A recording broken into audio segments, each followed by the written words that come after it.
Nammo Phat. Good morning. Thank you for joining me for our daily practice check-in. Listen, listen, listen. This beautiful sound calls us back to our true home.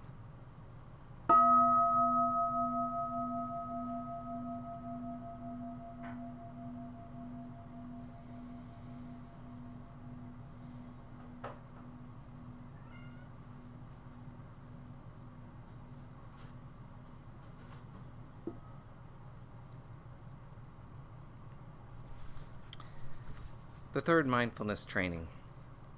Aware of the suffering caused by sexual misconduct, I vow to cultivate responsibility and learn ways to protect the safety and integrity of individuals, couples, families, and society.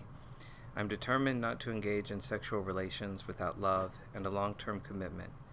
To preserve the happiness of myself and others, I'm determined to respect my commitments and the commitments of others. I will do everything in my power to protect children from sexual abuse and to prevent couples and families from being broken by sexual misconduct.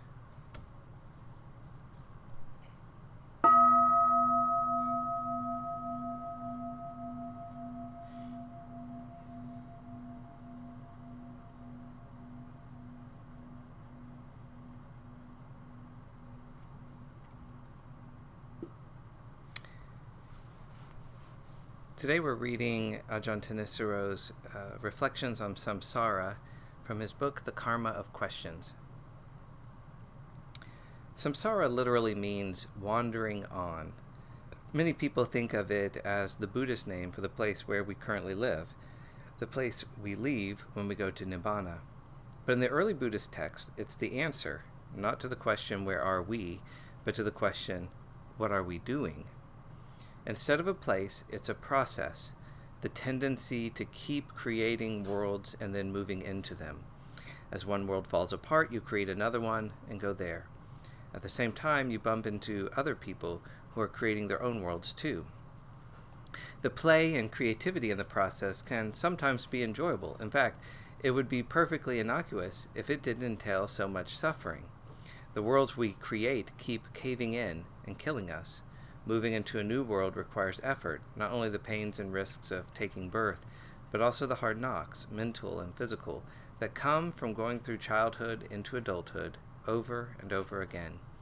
The Buddha once asked his monks, "Which do you think is greater, the water in the oceans, or the tears you've shed while wandering on?"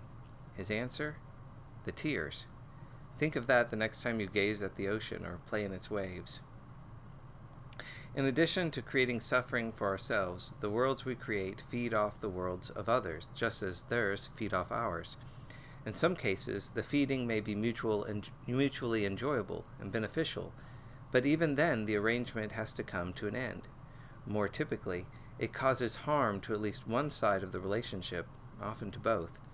When you think of all the suffering that goes into keeping just one person clothed, fed, sheltered, and healthy, the suffering both for those who have to pay for these requisites, as well as those who have to labor or die in their production, you see how exploitative even the most rudimentary process of world building can be. This is why the Buddha tried to find the way to stop samsara-ing. Once he had found it, he encouraged others to follow it too, because samsara-ing is something that each of us does. Each of us has to stop it, him or herself alone. If samsara were a place, it might seem selfish for one person to look for an escape, leaving others behind. But when you realize that it's a process, there's nothing selfish about stopping it at all. It's like giving up an addiction or an abusive habit. When you learn the skills needed to stop creating your own worlds of suffering, you can share those skills with others so that they can stop creating theirs.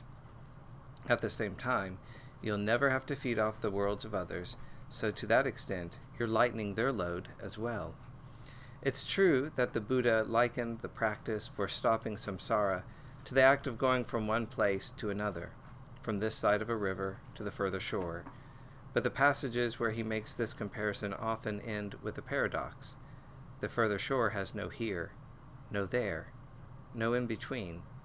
From that perspective, it's obvious that samsara's parameters of space and time were not the pre-existing context in which we wandered. They were the result of our wandering. For someone addicted to world building, the lack of familiar parameters sounds unsettling, but if you're tired of creating incessant, unnecessary suffering, you might want to give it a try.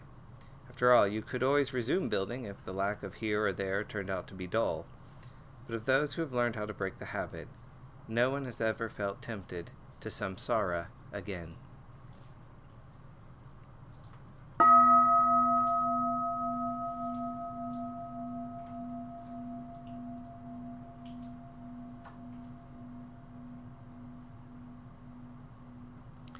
May all beings be well. May all beings be happy. May all beings be peaceful. Sadhu. Sadhu. Sadhu. Thank you for joining me this morning.